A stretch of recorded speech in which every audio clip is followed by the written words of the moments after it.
आम तौर पर जब हम किसी तिब्बी तशख़ीस की बात करते हैं तो हमें ख़ास किस्म की दुरुस्तगी की तवक्को रखते हैं। जैसे अगर हड्डी टूट जाए तो एक्सरे में वो टूटी हुई सफ़ेद लकीर बिल्कुल साफ नज़र आती है। सब कुछ एकदम वाज़े होता है। जी बिल्कुल। वैसे चीज़ों का वाज़े नज़र आना और उनका प्रॉपर खानों में तक़सीम होना इंसानों को बहुत पसंद है। इसमें एक तरह का सुकून मिलता है। सही कहा आपने। लेकिन फिर एक ऐसा मरहला आता है जहां हम कायनात के सबसे छोटे ज़र्रात यानी एटम और रेडियो एक्टिविटी की दुनिया में कदम रखते हैं और अचानक वो एक्सरे मशीन गोया काम करना छोड़ देती है। हाँ, और हम एक ऐसे साइंसी मंजरनामे को देख रहे होते हैं जो बहुत धुंधला और पेचीदा सा है। बिल्कुल। और इसी पुरस्रार दुनिया को समझने के लिए आज हम एक ज़बरदस्त नशिश का आगाज़ कर रहे हैं। तो सबसे पहले इस जनरल साइंस एमसीक्यू सीरीज़ में तमाम पटवारी के उम्मीदवारों यानी पटवारी एस्पिरेंट्स को खुशामदीद। ये तफसीली जायजा खास तौर पर बीपीएससी पटवारी सिलेबस के ऐन मुताबिक तैयार किया गया है और इसके लिए बलूचिस्तान बोर्ड की तजवीज़ करदा किताबों के मुस्तनद मवाद को बुनियाद बनाया गया है। ज़बरदस्त। और तमाम उम्मीदवारों के लिए एक अहम याद दहानी है कि अगर वो मज़ीद बेहतरीन और मुस्तनद तालीमी मवाद हासिल करना चाहते हैं तो वो लाजमी तौर पर सिर्फ़ और सिर्फ the global insights YouTube channel को सब्सक्राइब और लाइक करें। बिल्कुल, दी ग्लोबल इनसाइट्स के अलावा इधर-उधर भटकने की ज़रूरत नहीं है। सही। आज की इस गुफ्तगू का मिशन बहुत वाज़ेह है। हम topic 1 atomic structure and radio activity और topic 2 elements created in laboratories का मुकम्मल अहाता करेंगे। और वैसे इस सेशन का फॉर्मेट एक दिलचस्प क्विज की तरह होगा। जी, जहां हम हर एक एमसीक्यू को कवर करेंगे, कुछ भी मिस नहीं होगा। मैं सवाल की इबारत बिल्कुल वैसे ही अंग्रेजी में पढ़ूंगा जैसे वो इम्तिहान में आ सकती है और हमारी एक्सपर्ट इसका दुरुस्त जवाब सोर्स के मुताबिक उर्दू में देंगी। तो शुरू करते हैं। Okay, let's unpack this. पहला सवाल, what do you call the positively charged particles found in the centre of an atom? इसका आसान सा जवाब है प्रोटॉन्स, यानी एटम का मरकज जिसे न्यूक्लियस कहते हैं, उनमें ये मुस्बत चार्ज वाले जर्रात होते हैं। सही। और जो जर्रात बाहर होते हैं उनके लिए सवाल यूं आता है, what are the negatively charged particles that orbit the atom in specific shells? उन्हें इलेक्ट्रॉन्स कहा जाता है। ये न्यूक्लियस के गिर्द महसूस मदारों में चक्कर लगाते हैं और इन पर मनफी चार्ज होता है। तो फिर अगर ये पूछा जाए, the number of electrons is equal to what in a neutral atom, तो क्या ये तादाद बराबर होती है किसी चीज के? जी बिल्कुल। दुरुस्त जवाब ये है कि इलेक्ट्रॉन्स की तादाद दी एटॉमिक नंबर यानी प्रोटॉन्स की तादाद के बराबर होती है। क्योंकि एक न्यूट्रल एटम में कोई मजमूई चार्ज नहीं होता, तो मुस्बत प्रोटॉन्स और मनफी इलेक्ट्रॉन्स का बराबर होना लाजमी है। अगला सवाल देखते हैं, what do you call the number of protons present in the nucleus of an atom? इसे एटॉमिक नंबर कहते हैं। दरअसल यही किसी भी उनसर की असल शनाख्त है। और अगर इम्तिहान में पूछा जाए कि what symbol is generally used to represent the atomic number, तो इसका जवाब हर्फ जी है। ओह अच्छा, जी। ठीक है। अब वजन की बात करते हैं। द मास नंबर, जिसे ए कहते हैं, of an atom is equal to the sum of what? दुरुस्त जवाब है the number of protons and neutrons का मजमुआ। वैसे इलेक्ट्रॉन्स इतने हल्के होते हैं कि उनका वजन ना होने के बराबर होता है। सही। तो अगर एक और सवाल आए कि in which part of the atom does most of its mass concentrate? तो जवाब होगा इन द न्यूक्लियस, क्योंकि सारा वजन वहीं मरपूज होता है। और मास नंबर की अलामत पूछी जाए, what symbol is generally used to represent the mass number? Mass number के लिए आमतौर पर ए इस्तेमाल किया जाता है। अब मैं जरा हिसाब लगा कर देखता हूँ। Hmm if an element has an atomic number Z of 79, what is the number of protons and electrons in its neutral atom? यानी Z अगर 79 है तो 79 प्रोटॉन्स होंगे और न्यूट्रल है तो इलेक्ट्रॉन्स भी 79 ही होंगे। हाँ, बिल्कुल दुरुस्त। इम्तिहान में इसका जवाब 79 प्रोटॉन्स, 79 इलेक्ट्रॉन्स मुंतखब करना होगा। और वैसे ये 79 एटॉमिक नंबर सोना यानी गोल्ड का है। वाह। और चांदी का पूछा जाए तो according to the table what is the number of protons for silver, Ag? Silver का एटॉमिक नंबर 47 होता है। बेहतरीन। अब अगर मास नंबर A और एटॉमिक नंबर Z दिया गया हो तो न्यूट्रॉन्स कैसे निकालेंगे? स्टेटमेंट है, if the mass number of an element is A and the atomic number is Z, how do you calculate the number of neutrons? इसका formula A-Z है, यानी कुल वजन जिसमें प्रोटॉन और न्यूट्रॉन दोनों शामिल हैं, उसमें से प्रोटॉन्स निकाल दें तो बाकी न्यूट्रॉन्स बच जाएंगे। अच्छा, इसको आजमा कर देखते हैं। How many neutrons does carbon have? Carbon का मास 12 है, एटॉमिक नंबर 6 है, तो 12 - 6 मतलब 6 न्यूट्रॉन्स। जी बिल्कुल सही कैलकुलेट किया। और हीलियम के लिए what is the number of neutrons in helium? Helium का मास 4 और एटॉमिक नंबर 2 है, तो 4 - 2 यानी इसमें 2 न्यूट्रॉन्स होंगे। सही। और भारी अनासिर के लिए what is the mass number of uranium? किताब की जदवल के मुताबिक यूरेनियम का मास नंबर 238 है। मैं यहाँ एक दिलचस्प तशबीह देना चाहूँगा।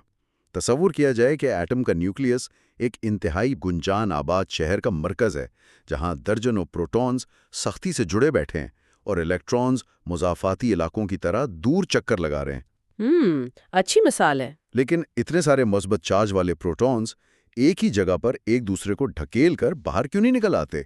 न्यूक्लियस फटता क्यों नहीं? ये एक बुनियादी और शानदार सवाल है।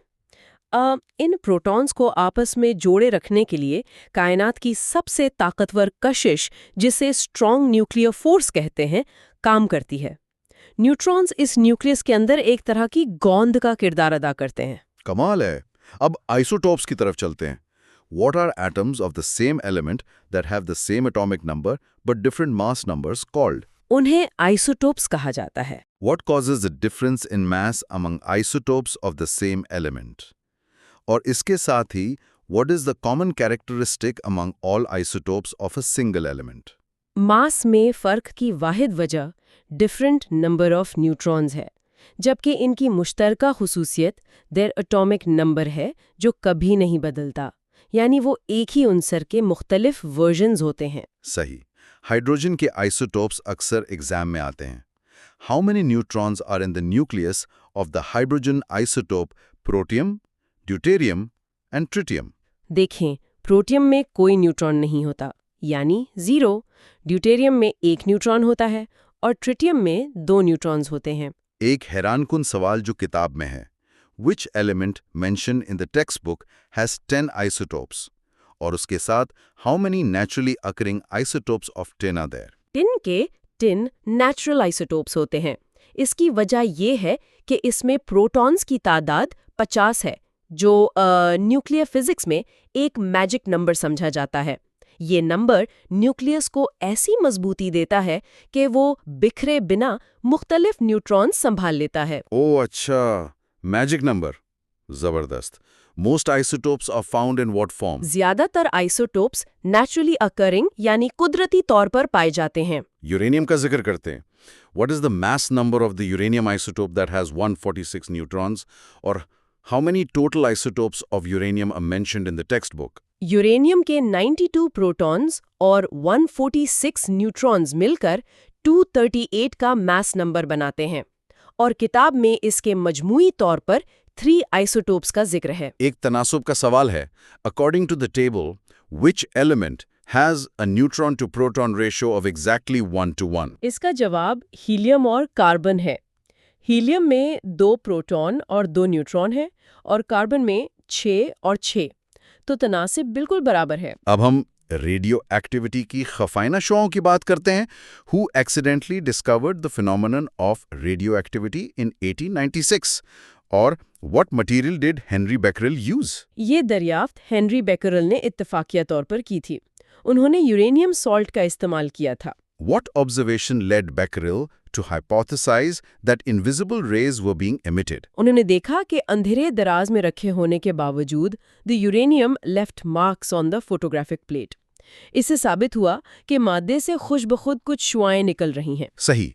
What term is used for elements that emit invisible rays from their atoms? Or why do radioactive elements transform into new elements? उन्हें रेडियो एक्टिव एलिमेंट्स कहा जाता है, और इनके नए अनासिर में बदलने की वजह यह है कि दे इमिट रेडियो एक्टिव रेज या particles.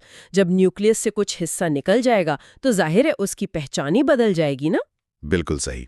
Which type of atoms are defined as those that change into new atoms over time or are radioactive, or which atoms are classified as stable atoms? जो बदलते हैं उन्हें unstable atoms कहते हैं और जो वक्त के साथ बरकरार रहते हैं वो ऑल रिमेनिंग एटम्स की कैटेगरी में आते हैं।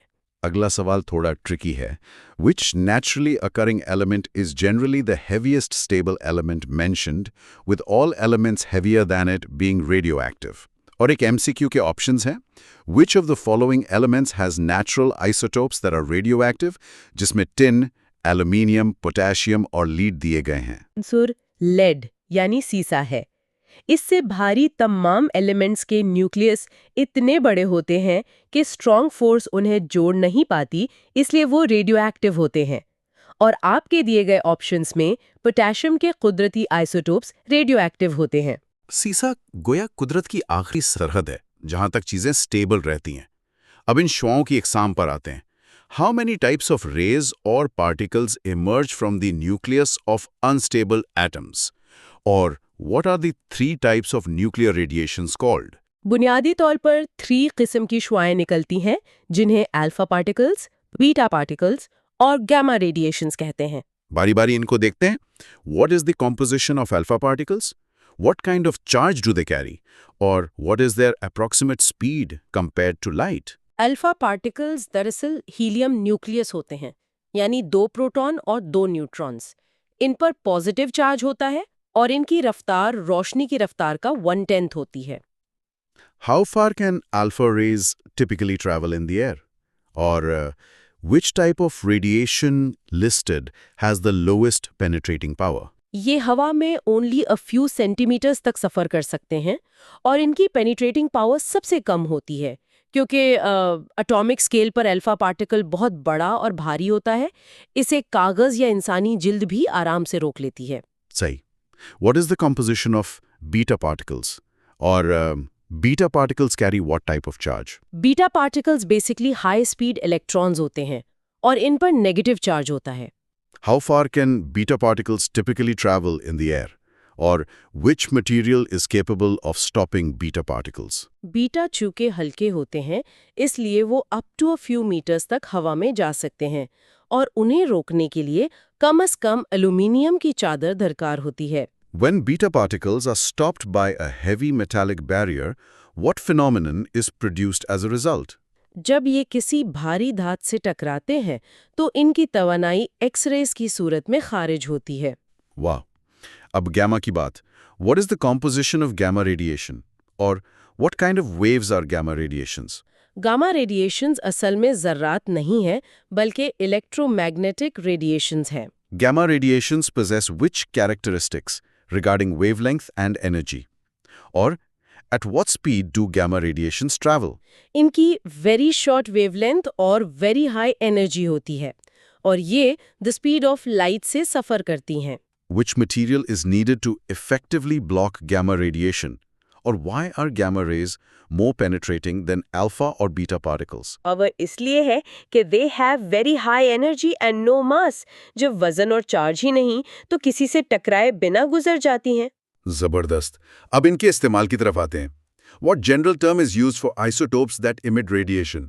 Or what device is explicitly mentioned as being used to detect the presence of tagged atoms in living organisms? इन्हें रेडियो आइसोटोप्स कहते हैं और इन्हें ट्रैक करने के लिए गाइगर काउंटर इस्तेमाल होता है। तिब में इनका कमाल देखें। Which specific radioisotope is used for treating goiter or deep tumor? Heart diseases, bones diseases और blood treatment के लिए क्या इस्तेमाल होता है? गॉइटर और थायराइड के लिए आयोडीन 131, गहरे ट्यूमर्स के लिए कोबाल्ट 60, दिल की बीमारियों के लिए सोडियम 24, हड्डियों के लिए फास्फोरस 32 और खून के लिए आयरन 56 इस्तेमाल किया जाता है। How are the strong radioactive rays used in treatment, like for cancer? Or in agriculture? Which element is mentioned as being tracked when absorbed through a plant's roots?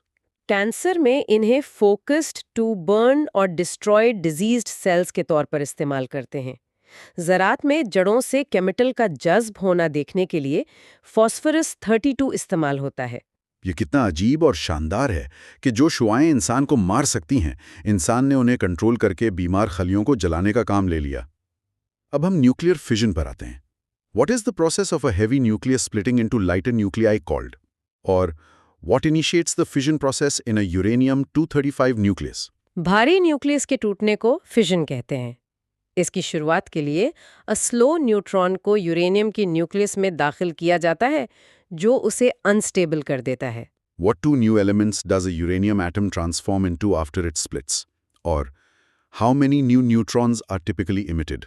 Uranium atom barium और krypton बनता है और 3 से 4 नए neutrons बाहर आते हैं। Uranium टूटकर बेरियम 141 और क्रिप्टन 92 में बदलता है और साथ 3 न्यूट्रॉन्स खारिज होते हैं। What do the emitted neutrons do after the initial fission event? Or what is the continuous process of sequential breaking of uranium nuclei called? वो तीनों न्यूट्रॉन्स आगे जाकर They break the nuclei of other uranium atoms in sequence. इस मुसलसल अमल को chain reaction कहते हैं। What principle explains how mass is converted into energy during nuclear fission?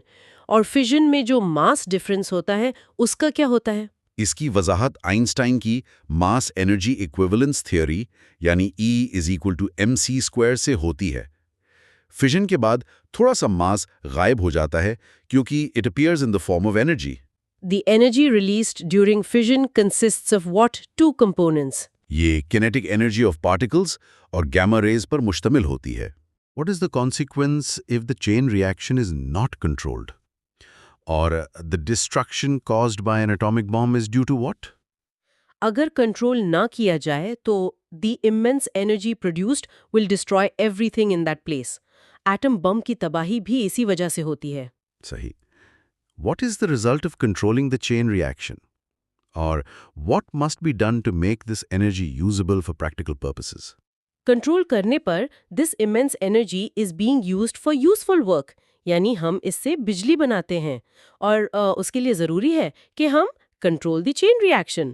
Why does a single cubic centimeter of uranium sustain a rapid, continuous chain reaction? Or what specific isotope of uranium is primarily discussed as undergoing fission? एक cubic centimetre में it contains millions of atoms, allowing neutrons to find targets easily. और fission के लिए खास तौर पर uranium 235 का isotope इस्तेमाल होता है। अब न्यूक्लियर रिएक्टर के अज्जा पर आते हैं।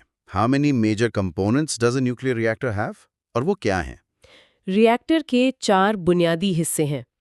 पहला फ्यूल, दूसरा मॉडरेटर। मॉडरेटर का क्या काम होता है? ये फास्ट न्यूट्रॉन्स की रफ्तार कम करता है।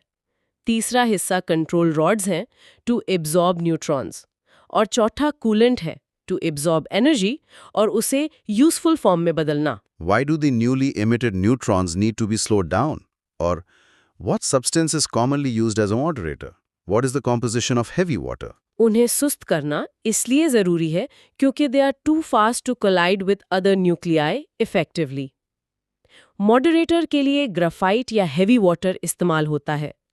हेवी वाटर दरअसल हाइड्रोजन के आइसोटोप ड्यूटोरियम से बनता है। Which element is used in rods to completely absorb excess neutrons? और why is it necessary to stop the chain reaction at will? फालतू न्यूट्रॉन्स जज्ब करने के लिए कैडमियम की रॉड्स इस्तेमाल होती हैं। ये इसलिए अहम है to prevent the reaction from accelerating beyond control. What happens if the amount of uranium-235 available for the chain reaction is below a certain threshold? Or what is the name given to the minimum amount of uranium required? अगर uranium कम हो तो the chain reaction cannot be sustained. इस कम अज कम मिकदार को critical mass कहते हैं। Where are the fuel rods located within the reactor core? How do the neutron-absorbing rods move? What flows through the pipes? What surrounds the core? What surrounds the pressure vessel and why? Fuel rods inside the core and between the moderator रखी जाती हैं। Control rods up and down between the moderator हरकत करती हैं। पाइपों में water बहता है जो स्टीम बनाता है। कोर के गिर्द अ स्टील प्रेशर वेसल होता है और सबसे बाहर अ ब्लॉक ऑफ कंक्रीट ताकि रेडिएशन बाहर ना निकले। पाकिस्तान का न्यूक्लियर प्रोग्राम देखते हैं। In which year did Pakistan decide to use nuclear energy for peaceful purposes? A nuclear power plant was built in Karachi in 1972 with the cooperation of which country? What is its capacity? फैसला 1955 का है। कराची में plant Canada की मदद से 1972 में लगा, जिसकी कैपेसिटी 137 MW है। What type of nuclear reactor technology is installed at Pinstek? Or what location near Islamabad uses heavy water?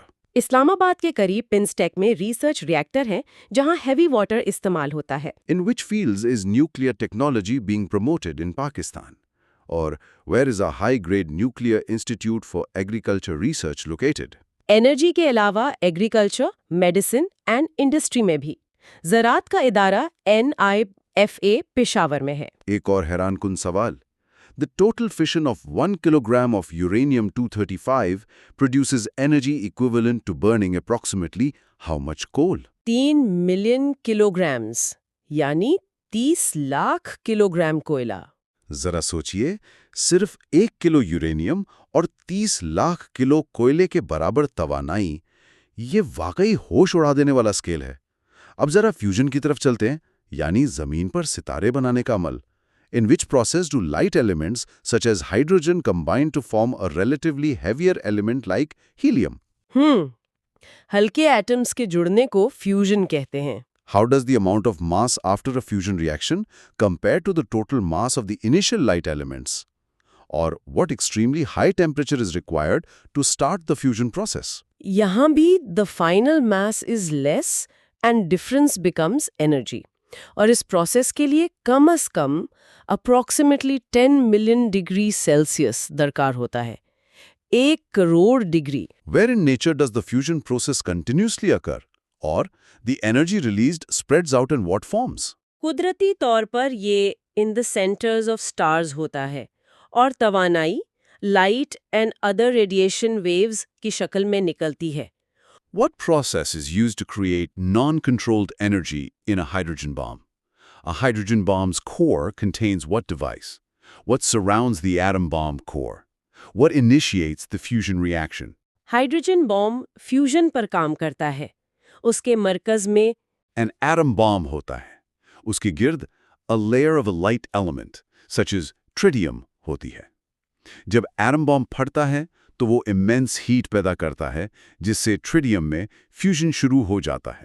Compared to an atom bomb, a hydrogen bomb is considered to be यह है more destructive, यानी कई गुना ज्यादा तबाहकुन होता है। Why is it currently very difficult to sustain the fusion reaction in laboratories? क्योंकि creating and maintaining such high temperatures is extremely difficult. 1 crore degree Celsius पर कोई भी कंटेनर पिघल जाएगा ना? बिल्कुल। अब हम आखिरी टॉपिक पर आते हैं। टॉपिक 2, लैब में बनाए गए अनासर। Which element was the first to be produced artificially? सबसे पहला मस्नूई उन्सुर टेक्नीशियम था, जो 1937 में बना। Elements with an atomic number greater than 92 are generally called what? Or, what is the primary decay mode for most super heavy synthetic elements? 92 से बड़े elements को trans uranium elements कहते हैं और इनके टूटने का बुनियादी तरीका अल्फा डिके है। Which synthetic element is used in household smoke detectors? Or, which synthetic element is used as a trigger for nuclear weapons? Smoke detectors में अमेरिसियम 241 इस्तेमाल होता है, जबकि वेपन्स के ट्रिगर के तौर पर प्लूटोनियम 239 इस्तेमाल होता है। What is the atomic number of the element oganesson? Or, what is the physical state of oganesson at room temperature predicted to be? ऑर्गेनेसेंस का एटॉमिक नंबर 118 है। नोबल गैस ग्रुप में होने के बावजूद प्रिडिक्टेड है कि ये सॉलिड यानी ठोस होगा। इनके नामों की कहानी बहुत दिलचस्प है। Which element was named after the creator of the periodic table? Which element was discovered in the debris of the first hydrogen bomb test? Which synthetic element is named after the physicist who discovered the nucleus? Which element was named after a female scientist? Mendeleev के नाम पर मेंडेलीवियम। पहले hydrogen bomb, जिसे ivy mic कहते थे, उसके मलबे से आइंस्टाइनियम और फर्मियम मिले। रदरफोर्ड के नाम पर रदरफोर्डियम और लीज माइटना के नाम पर माइटनीरियम। मजीद नाम देखते हैं। Which synthetic element is named after the Danish physicist who developed the model of the atom? Which synthetic element is named after the astronomer who proposed the heliocentric model?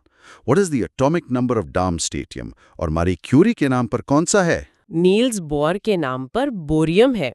Copernicus के नाम पर कोपरनीशियम।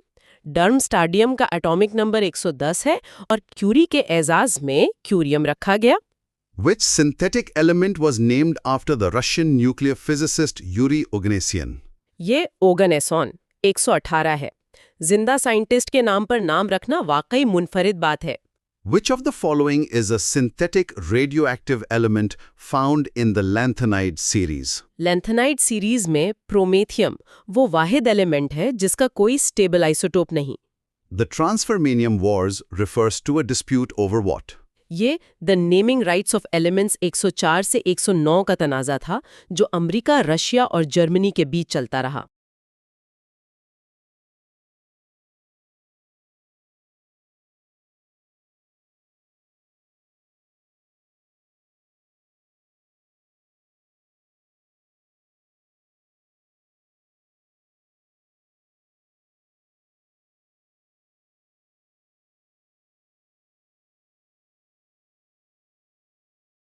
Reactions की बात करें, which synthetic element is produced by bombarding bismuth with iron ions?